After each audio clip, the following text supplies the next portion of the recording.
Dans la première partie de cet épisode, nous avons passé en revue les différentes réglementations, dispositifs et acteurs de la mobilité employeur en France.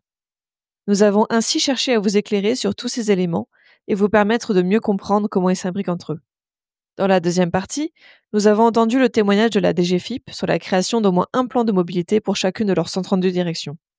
Pour cette dernière partie, je reçois Myriam Grib, responsable pôle droit social, et Charlotte Robert, responsable RH établissement chez Safran Helicopter Engines. Elles nous expliqueront la manière dont l'entreprise a mené leurs négociations annuelles obligatoires au fil des années avec l'implémentation du forfait mobilité durable et les résultats très positifs qui en ont résulté. Bonne écoute! Bonjour Charlotte et Myriam, pouvez-vous vous présenter ainsi que Safran Helicopter Engines? Bonjour, donc Charlotte Robert, je suis la responsable RH du site de Safran Helicopter Engines à Tarnos, donc au Pays Basque. Je suis dans le groupe donc depuis plus de 10 ans et donc j'ai intégré le site de Safran Helicopter Engines à Tarnos, donc au Pays Basque, en octobre 2022. Donc mes principales activités sont la supervision donc de la gestion de la paye sur le site, les actions, tout ce qui est actions en faveur de la mobilité durable, du handicap, diversité, RSE et bien évidemment une partie importante de mon poste réside dans la gestion des relations sociales, donc toutes les discussions, les instances avec les organisations syndicales. Bonjour, moi c'est Myriam Grib. Donc, je suis responsable du pôle droit social dans le service juridique au niveau du siège social de Safran Helicopter Engines, donc situé à Bordes. Je travaille depuis 10 ans maintenant chez Safran Helicopter et dans le cadre de mes principales activités, je suis surtout en soutien de nos 3 établissements qui sont situés en France sur la partie réglementaire du droit du travail. Et je vais être amenée à négocier des accords d'entreprise avec nos différentes organisations syndicales sur différentes thématiques. On va retrouver donc les négociations obligatoires sur les salaires, le temps de travail, l'égalité professionnelle, etc. En ce qui concerne Safran Helicopter Engines, donc c'est une société dont l'activité principale est la conception, le développement de turbomoteurs pour hélicoptères. On a également une activité de production et de fabrication de moteurs d'hélicoptères civils, parapublics, donc c'est pour le SAMU, les gardes frontières, la police, mais aussi militaires. On a une activité de support et de maintenance de nos moteurs à travers le monde et le site de Tarnos est principalement dédié au site de support et ça représente 50% de cette activité chez Safran Helicopter Engines. On dispose de 3 sites en France, un à Bordes, un à Tarnos et un à Buchet, mais on est aussi implanté à l'international. Safran Helicopter Engines, c'est environ 4600 collaborateurs en France. Merci.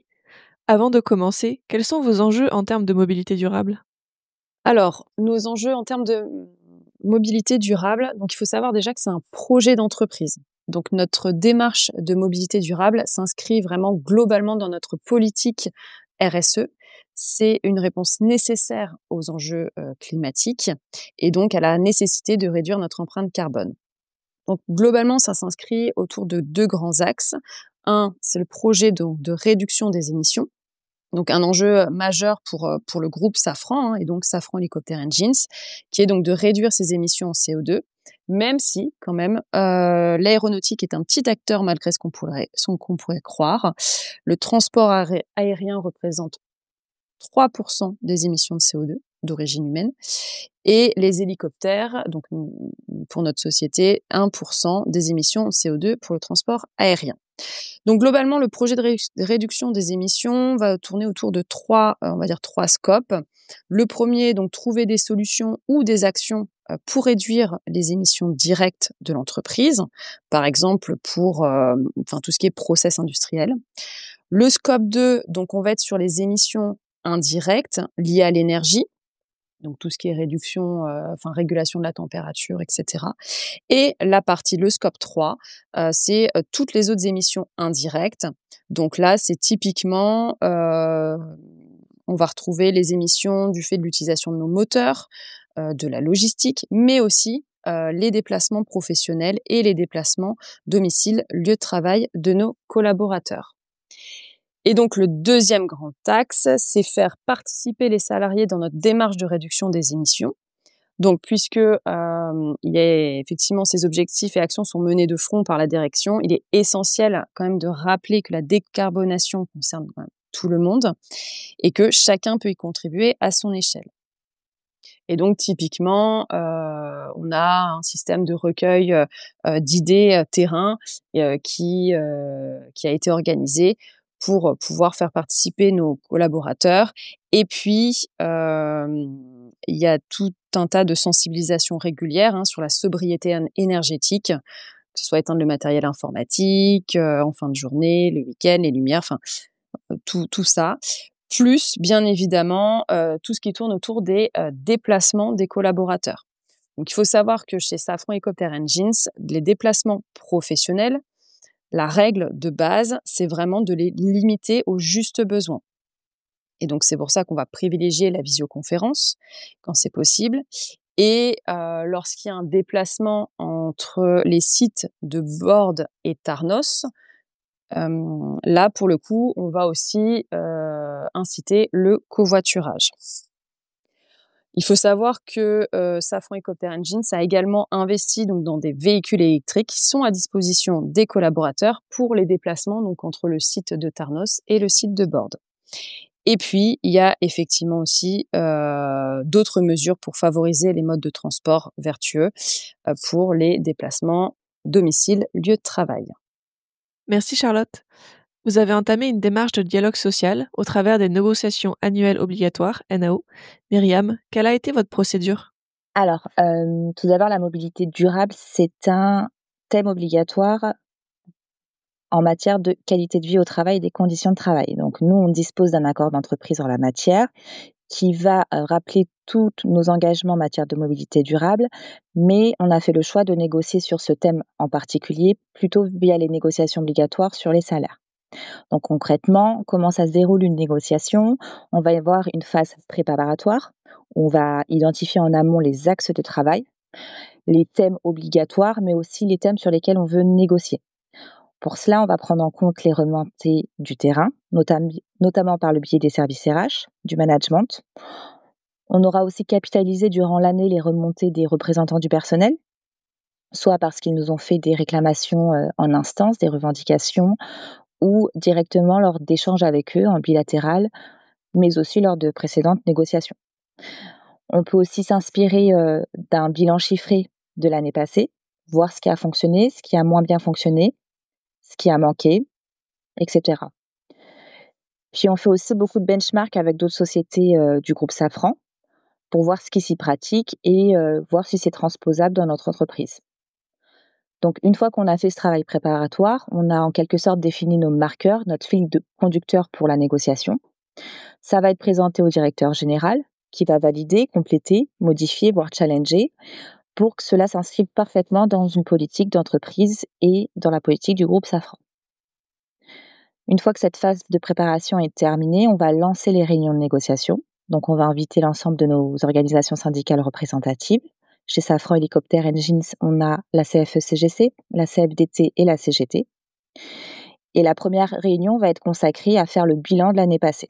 On leur présente vraiment un état des lieux chiffré et qualitatif des actions qu'on a mis en place l'année passée via nos accords d'entreprise.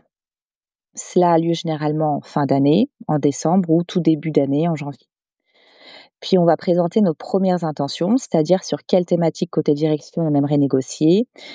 Et depuis quelques années, déjà, on a justement toujours essayé d'aborder un axe développement durable, mobilité durable.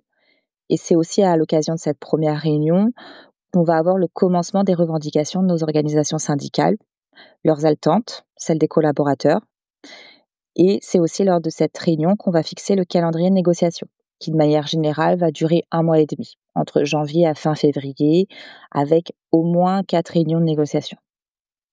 Pendant les négociations, on va communiquer un certain nombre d'informations à l'ensemble des collaborateurs, parce que la négociation annuelle, c'est un moment fort dans chaque entreprise. Elle est attendue, elle est suivie, donc on a tout un plan de communication pour les tenir informés du déroulé de la négociation. Donc, à l'issue de chaque réunion, on va faire un communiqué interne. On va aussi faire des communications spéciales au management. On va les débriefer de chaque réunion de négociation et répondre à leurs questions pour qu'ils puissent décliner justement à leur équipe. Et nos organisations syndicales vont aussi également communiquer de leur côté. Puis une fois que la négociation est terminée, il va y avoir tout un déploiement derrière. On va retrouver notamment sur notre intranet un espace dédié, un espace RH où on va retrouver les accords qui ont été signés, des foires à questions, des guides, des formulaires, différentes règles sur le contenu de nos accords pour que ce soit vraiment accessible au plus grand nombre. Merci Myriam. Suite à ces NAO, quels accords ont abouti? Qu'avez-vous mis en place, notamment avec le forfait mobilité durable? Alors, si on fait la rétrospective sur ces dernières années, pour bien comprendre comment on a évolué sur le sujet, dès 2019, on avait signé un accord d'entreprise qui prévoyait les ICA vélo, indemnité kilométrique vélo. Donc, c'était l'ancien dispositif avant la création du forfait mobilité durable. Et chaque collaborateur qui faisait le trajet à vélo jusqu'à son lieu de travail, donc que ce soit depuis son domicile ou même d'un transport en commun, pouvait demander à bénéficier d'une indemnité supplémentaire qui était l'ICA vélo. Donc, chez nous, à Safran Hélicoptère, 1 kilomètre à vélo était indemnisé à hauteur de 0,25 €, donc 25 centimes le kilomètre. Le salarié devait remplir un formulaire avec le nombre de kilomètres qu'il réalisait pour ce trajet aller-retour domicile-lieu de travail ou transport en commun lieu de travail, et on avait un montant plafonné à 700 € par an par salarié. À l'époque, le régime d'exonération sociale était limité à 200 €, puis progressivement, il est passé à 500 € en 2020. Lorsqu'on a fait le bilan de cette première mesure, on a vu que 57 salariés ont bénéficié de la mesure en 2019. Donc c'était un tout petit peu plus que de 1% de notre effectif. En 2020, on a fait le choix de poursuivre la mesure, malgré l'entrée en vigueur de la loi LOM, qui prévoyait d'autres dispositifs tels que le forfait mobilité durable. Quand on a fait le bilan, on est passé à 67 salariés, donc 10 de plus. Bon, c'était la période Covid avec les confinements, les mesures de télétravail, etc. Donc, pas forcément une période propice pour refaire de la communication sur cette mesure, ni de sensibiliser davantage les collaborateurs sur la pratique du vélo. On s'est aussi posé des questions sur l'attractivité de la mesure, sachant que cette indemnité kilométrique vélo n'était pas cumulable avec une prime qu'on a en interne, qui s'appelle la prime transport énergie. Alors cette prime, elle est historique, elle avait été mise en place en 2009-2010 pour faire face à la hausse de l'énergie et du carburant. Et cette prime, elle représentait en 2020 environ 400 € net à cette période. Donc par rapport au Zika Vélo, on a pu voir que les bénéficiaires percevaient un montant moyen entre 400 et 500 €. Donc l'ICA Vélo était quand même plus favorable que notre prime interne d'un point de vue financier, mais cela n'a pas suffi à inciter de nouvelles personnes à adopter la pratique du vélo. Alors puis en 2021, on a signé un accord sur la qualité de vie et les conditions de travail. Ça nous a redonné l'occasion d'évoquer la thématique de la mobilité durable, mais avec un angle plus large. On s'est notamment engagé à augmenter le nombre de bornes de recharge électrique sur nos parkings, avoir des bornes de réparation vélo, assez de place pour accueillir les vélos également, mais aussi des places dédiées au covoiturage. Et bien évidemment, on a fait de nouveau de la communication sur notre dispositif d'ICA Vélo. Mais voilà, dans cet accord, on ne s'est pas focalisé que sur la pratique du vélo, on a essayé de voir comment toucher le plus grand nombre avec les différents modes de transport alternatifs. Donc dans la continuité, en 2022, lors de la NAO, on a pour la première fois, et sous l'impulsion des organisations syndicales, qui nous ont beaucoup parlé de cette mesure et de son intérêt, on a mis en place le forfait mobilité durable. On a voulu dans un premier temps que ce soit à titre expérimental. La mesure était applicable à compter de mars 2022 pour 2 ans. On est parti sur un montant assez significatif dès le départ. On voulait être incitatif. Donc c'était 600 € par an pour ceux qui viennent à vélo, mais également ceux qui font du covoiturage, qui viennent en transport en commun ou à l'aide d'autres services de mobilité partagée. Et cette mesure, elle n'était toujours pas cumulable avec notre prime interne, la prime transport énergie. Et pour autant, quand on a fait le bilan en 2022, on avait quasi 300 collaborateurs qui ont bénéficié de cette mesure. Donc c'était près de 7% de nos salariés. En 2023, dans les remontées qu'on a pu avoir, c'est que la mesure n'était pas assez discriminante entre ceux qui utilisent ponctuellement un des modes de transport éligibles, et ceux qui font vraiment l'effort de venir avec de manière régulière. Et c'est vrai que la mesure est applicable dans les mêmes conditions entre un collaborateur qui vient 10 fois dans l'année avec l'un des modes de transport éligibles, donc à vélo, en covoiturage, et celui qui vient 100 fois dans l'année. Donc toujours par la voie de la négociation lors des NAO, on a distingué ceux qui effectuent moins de 100 trajets aller-retour par an et ceux qui font plus de 100 trajets aller-retour par an. Les premiers vont bénéficier du forfait mobilité durable dans les mêmes conditions qu'auparavant, c'est-à-dire 600 € par an, non cumulable avec notre prime transport énergie. Et les seconds, eux, vont pouvoir bénéficier du cumul des deux, c'est-à-dire forfait mobilité durable à 600 € plus la prime transport énergie qui est aujourd'hui à peu près à 600 € brut par an. Donc avec cette évolution en particulier, on a triplé le nombre de bénéficiaires.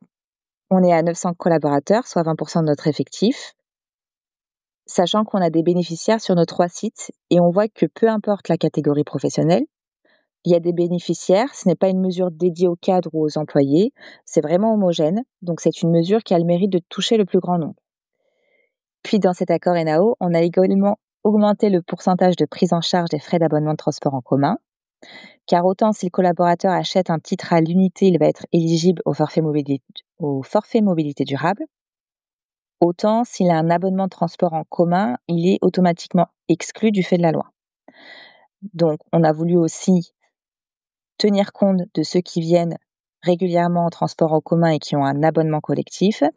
On est passé de l'obligation de prendre en charge à 50% de ce type de frais à 70%. Toujours dans cette logique de pouvoir toucher le maximum d'utilisateurs des modes de transport plus vertueux. Donc on peut dire que le FMD a été un franc succès au sein de l'entreprise. C'est un dispositif assez simple à mettre en œuvre opérationnellement. Il faut un accord d'entreprise qui fixe les conditions, le montant, mais après en termes de justificatif, une attestation sur l'honneur est suffisante, même si ça n'empêche pas des contrôles aléatoires par les entreprises. Et en fonction de la volonté ou encore de la configuration de l'entreprise, il est possible de mettre l'accent sur tel ou tel aspect de la mobilité durable. Et c'est un dispositif qui doit venir en complément d'une politique globale d'entreprise en matière de mobilité durable, pour que cela ait vraiment du sens et que cela ne soit pas perçu uniquement comme un gain financier, même si très clairement c'est aussi un super avantage financier pour les salariés et pour l'entreprise, puisqu'on va bénéficier d'exonérations sociales.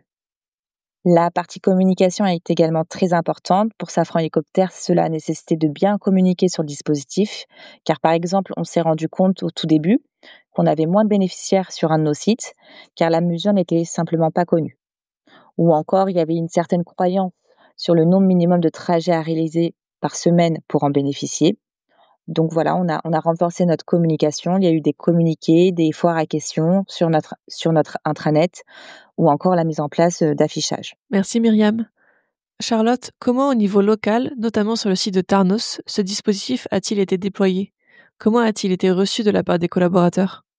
Alors au niveau donc du site de Tarnos, il faut savoir déjà qu'on est sur un site industriel de 1600 collaborateurs. Et donc au niveau de notre site, on est desservi par différents réseaux de transport en commun et des pistes cyclables desservant donc l'agglomération Bayonne-Anglet-Biarritz ainsi que le sud des Landes.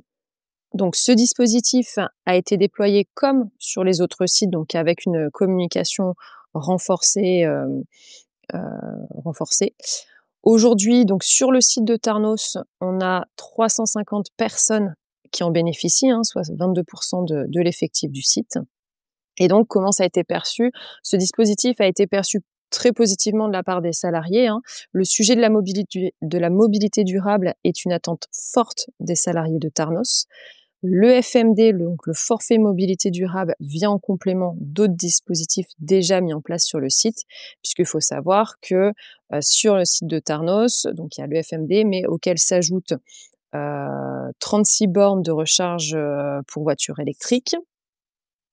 On en prévoit d'ailleurs d'en rajouter une trentaine sur les 3 prochaines années. On a des lignes de bus Safran Helicopter Engines Tarnos, donc on en a 12 lignes de bus. On a également déployé des applications donc de covoiturage. On a aussi un espace mobilité douce où là on a des emplacements pour ranger les vélos. On a une dizaine de douches On a une centaine de casiers et puis là, prochainement, on va installer une station de réparation de vélos. Et puis, chaque année, sur tout le sujet de la mobilité durable, que ce soit le FMD ou les autres dispositifs, on sensibilise nos salariés avec un challenge, donc le challenge de la mobilité. Où là, c'est pendant 15 jours, nos salariés doivent se challenger entre eux et puis revoir un petit peu leur mode de transport, avec des lots à gagner évidemment à la fin. Et on a doublé le nombre de participants entre 2023 et 2024 pour le challenge de la mobilité. Et puis, il y a toujours un certain nombre d'idées qui remontent via les organisations syndicales, via les salariés. Donc, on a notamment des attentes pour tout ce qui est aussi vélo de fonction. Merci Charlotte. Voyez-vous une évolution dans l'usage des modes de transport et qu'avez-vous prévu pour la suite ? Alors oui, on voit une diversification donc dans l'usage des différents modes de transport. Comme je disais là, le challenge de la mobilité, donc on voit qu'on a de plus en plus de personnes qui participent à ce challenge, mais qui aussi du coup diversifient leur mode de transport. Donc ça démontre bien un intérêt donc pour le sujet. Et puis avec des modes de transport qui vont du vélo au bus en passant par le covoiturage. Donc oui, ça se diversifie et c'est une attente de plus en plus forte des salariés qui nous font remonter ça par les instances syndicales. Alors, ce qui est certain, c'est qu'on voit en effet beaucoup plus de salariés qui font l'effort d'utiliser le vélo ou faire du covoiturage. On le voit à travers le nombre de bénéficiaires du forfait mobilité durable. On a triplé le nombre de bénéficiaires et notre ambition, ce serait d'augmenter encore plus ce nombre-là de personnes qui viennent à vélo ou en transport en commun. Donc, comme on l'a évoqué plus haut, il doit y avoir une vraie politique et stratégie d'entreprise en matière de mobilité durable. Le fait d'expérimenter est un bon moyen de savoir si on est sur la bonne voie ou s'il faut ajuster ou améliorer nos actions. C'est pour ça d'ailleurs que lors de la NAO 2025, même si on a reconduit le dispositif de forfait mobilité durable jusqu'à fin 2027, on s'est aussi engagé avec nos représentants du personnel à constituer un groupe de travail composé de membres de la direction, mais aussi de représentants du personnel pour faire des propositions en vue d'encourager la pratique du vélo. L'équipe aborde notamment la question de la mise à disposition de vélos de fonction, la location longue durée avec ou sans option d'achat.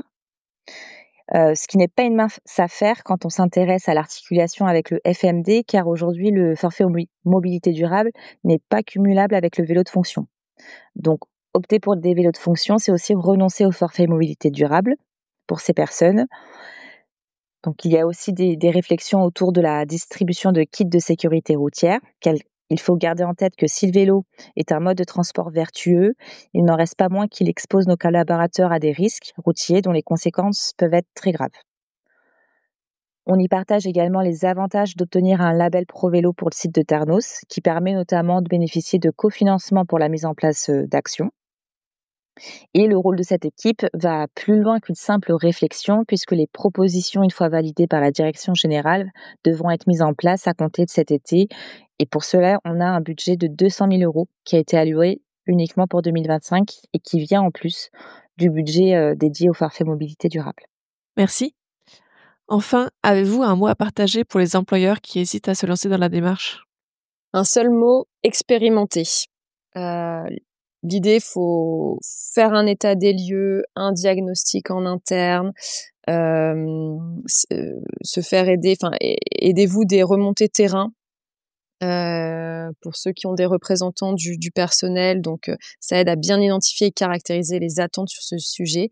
Et il faut se lancer sous forme d'expérimentation pour lever certains freins, évaluer les conséquences, voir si les personnes adhèrent à la mesure, est-ce qu'ils l'utilisent, le coût que cela peut représenter aussi, en prenant en compte bien évidemment les exonérations sociales ou encore des mesures de cofinancement grâce aux programmes tels que Objectif Employeur ProVélo, qui peuvent donc aider à mettre en place ces actions. Donc, faut se lancer. Merci beaucoup Charlotte et Myriam. Au revoir. Merci beaucoup pour votre retour d'expérience sur la mise en place de NAO et du FMD. J'espère que cet épisode vous aura éclairé sur les réglementations et dispositifs en vigueur et que les deux témoignages vous auront donné des clés concrètes pour les mettre en application. Nous nous retrouvons la semaine prochaine pour un épisode sur l'élaboration de son diagnostic et son importance pour avoir une stratégie cohérente. Bonne semaine!